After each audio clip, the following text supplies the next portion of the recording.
Hello everyone स्वागत करुँ YouTube channel Odisha study रे।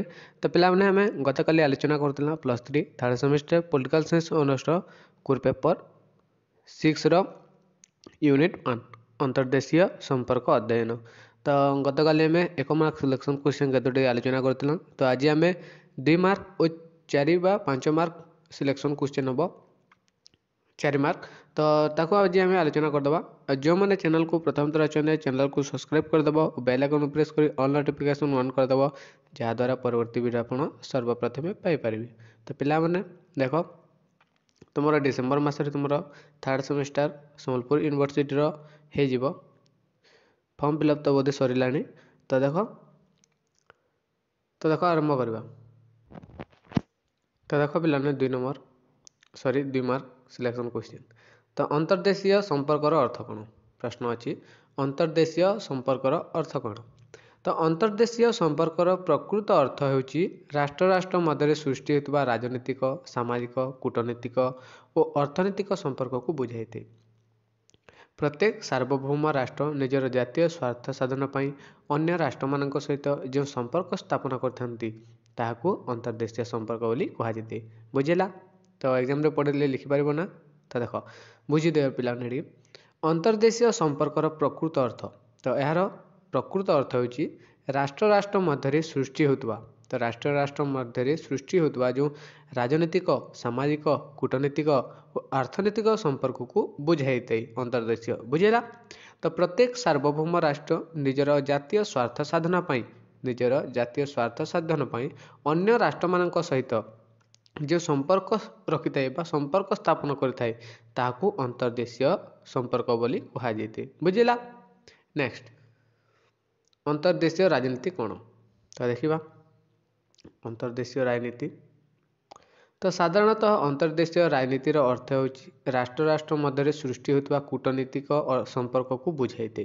गोटे राष्ट्र निजर वैदेशिक नीति बल जितेबले अन्य राष्ट्र सह संपर्क स्थापन करथाय ताहाको अंतर्देशीय राजनीति बोली कहुए। तो देख पिलाने गोटे राष्ट्र जितेबले निजर वैदेशिक नीति बल जितेबले अन्य राष्ट्र सह संपर्क स्थापन रखि थाए ताहाको अंतर्देशीय राजनीति बोली कहुए। मनेला। नेक्स्ट राष्ट्रीय स्वार्थ कौन। तो राष्ट्रीय स्वार्थ कौन गोटे राष्ट्र अर्थनैतिक वाणिज्यिक राजनीतिक सामाजिक एवं सांस्कृतिक स्वार्थ को सामूहिक भाव में गोटे राष्ट्रर जातीय स्वार्थ बोली कहुए। संपृक्त राष्ट्र निजर नीति और कूटनीति बल अन्य राष्ट्रों सह संपर्क रखी निजर जातीय स्वार्थ हासिल करने प्रयास करिथाय। क्लियर। नेक्स्ट राष्ट्रीय क्षमता कौन। तो गोटे राष्ट्र क्षमता साधारणतः भौगोलिक अवस्थित अटे। सामरिक क्षमता अर्थनैतिक व्यवस्था एवं जातीय चरित्र संपृक्त राष्ट्रर जातीय क्षमता को परिपुष्ट करिथाय। तो अंतर्देशीय राजनीति रे जातीय क्षमता विशेष गुरुत्व वहन करिथाय।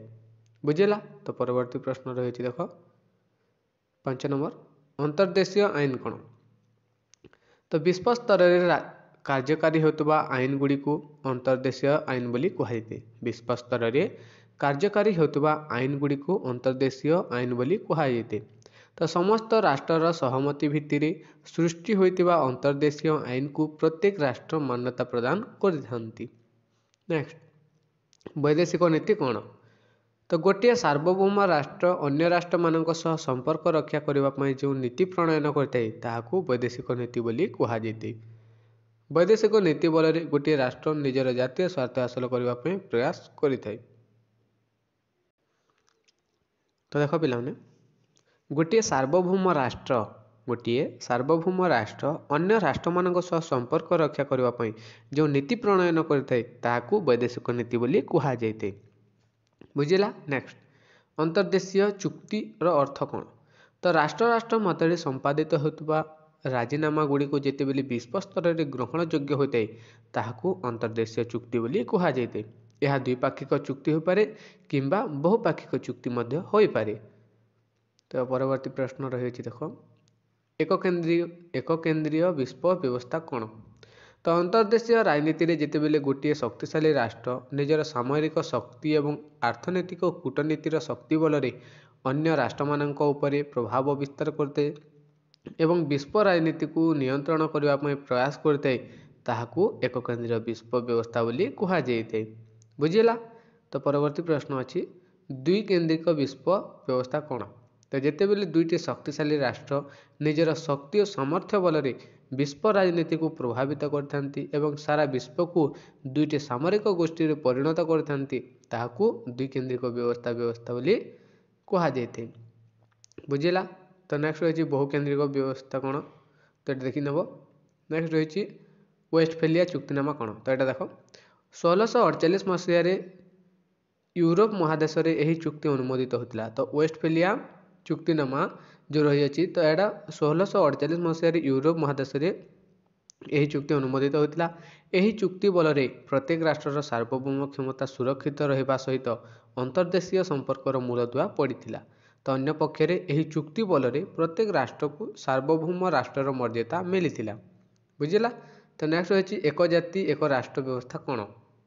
ତ ବିଶ୍ୱ ବ୍ୟବସ୍ଥାରେ ଗୋଟିଏ ନିର୍ଦ୍ଦିଷ୍ଟ ଜାତିର ଜନସାଧାରଣ ନିଜର ସଂସ୍କୃତି, ଧର୍ମ, ସାମାଜିକ ବ୍ୟବସ୍ଥା ଏବଂ ଭାବାବେଗକୁ ଆଧାର କରି ଏକ ସ୍ୱତନ୍ତ୍ର ରାଷ୍ଟ୍ର ପରିକଳ୍ପନା କରିବାକୁ ଏକ ଜାତି ଏକ ରାଷ୍ଟ୍ର ବ୍ୟବସ୍ଥା ବୋଲି କୁହାଯାଇଥାଏ। ଇଟାଲୀ ଦାର୍ଶନିକ ମାକିଆଭେଲି ତାଙ୍କ ଦାର୍ଶନିକ ତତ୍ତ୍ୱରେ ସ୍ଥାୟୀ ଓ ସୁଦୃଢ଼ ରାଷ୍ଟ୍ର ଗଠନ ପାଇଁ ଜାତି ରାଷ୍ଟ୍ର ବ୍ୟବସ୍ଥା ପ୍ରଚଳନ ପାଇଁ ଉଲ୍ଲେଖ କରିଥିଲେ। ତ ବୁଝିଲା? ଏଇଟା ଥିଲା 2 ମାର୍କ ସିଲେକ୍ସନ୍ କ୍ୱେଶ୍ଚନ୍। ତ ଏବେ ଆମେ ଦେଖିବା ଯେଉଁ 4 ମାର୍କ ରହିଅଛି। ପିଲାମାନେ ଦେଖ 4 ମାର୍କ ଅନ୍ତର୍ଦେଶୀୟ ସମ୍ପର୍କର ଅର୍ଥ କ'ଣ? ତ ଏଇଟା ଦେଖିନେବ ସ୍କ୍ରିନଶଟ୍ ମାରିନିଅ ପିଲାମାନେ। ଅନ୍ତର୍ଦେଶୀୟ ସମ୍ପର୍କ ଏବଂ ଅନ୍ତର୍ଦେଶୀୟ ରାଜନୀତି ମଧ୍ୟରେ ଥିବା ସମ୍ପର୍କ ବିଷୟରେ ଲେଖ। ନେକ୍ସଟ ରହିଛି ୱେଷ୍ଟଫେଲିଆ ଚୁକ୍ତି। ୱେଷ୍ଟଫେଲିଆ ଚୁକ୍ତି କ'ଣ? ଏଇଟା ୟୁରୋପ ମହାଦେଶରେ ଅନୁମୋଦିତ ହୋଇଥିଲା। ନେକ୍ସଟ ରହିଛି ତୁମର ଆଧୁନିକ ରାଷ୍ଟ୍ର ବ୍ୟବସ୍ଥା କିପରି ଥିଲା? ଆଧୁନିକ ରାଷ୍ଟ୍ର ବ୍ୟବସ୍ଥା କିପରି ଥିଲା? ନେକ୍ସଟ ରହିଛି ଏକ କେନ୍ଦ୍ରୀୟ ବିଶ୍ୱ ବ୍ୟବସ୍ଥା କ'ଣ? ଏକ କେନ୍ଦ୍ରୀୟ ବିଶ୍ୱ ବ୍ୟବସ୍ଥା କ'ଣ? ନେକ୍ସଟ ରହିଛି ଏକ ଜାତି ଏକ ରାଷ୍ଟ୍ର ବ୍ୟବସ୍ଥା କ'ଣ? ତ ଏଇଟା ଥିଲା ତୁମର +3 ଥାର୍ଡ଼ ସେମିଷ୍ଟର ପଲିଟିକାଲ ସାଇନ୍ସ ଅନର୍ସର କୋର୍ ପେପର 6ର ୟୁନିଟ୍ 1ରୁ 2 ମାର୍କ ବା 4 ମାର୍କ ସିଲେକ୍ସନ୍ କ୍ୱେଶ୍ଚନ୍। ତ ଆଶା କରୁଛି ଭିଡ଼ିଓଟି ଭଲ ହେଇଥିବ। ଭିଡ଼ିଓଟି ଭଲ ହେଇଥିଲେ ତୁମ ସାଙ୍ଗସାଥିମାନଙ୍କୁ ସେୟାର କରିଦେବ ଯାହାଦ୍ୱାରା ସେମାନେ ମଧ୍ୟ ଉପକୃତ ହୋଇପାରିବେ। ଧନ୍ୟବାଦ।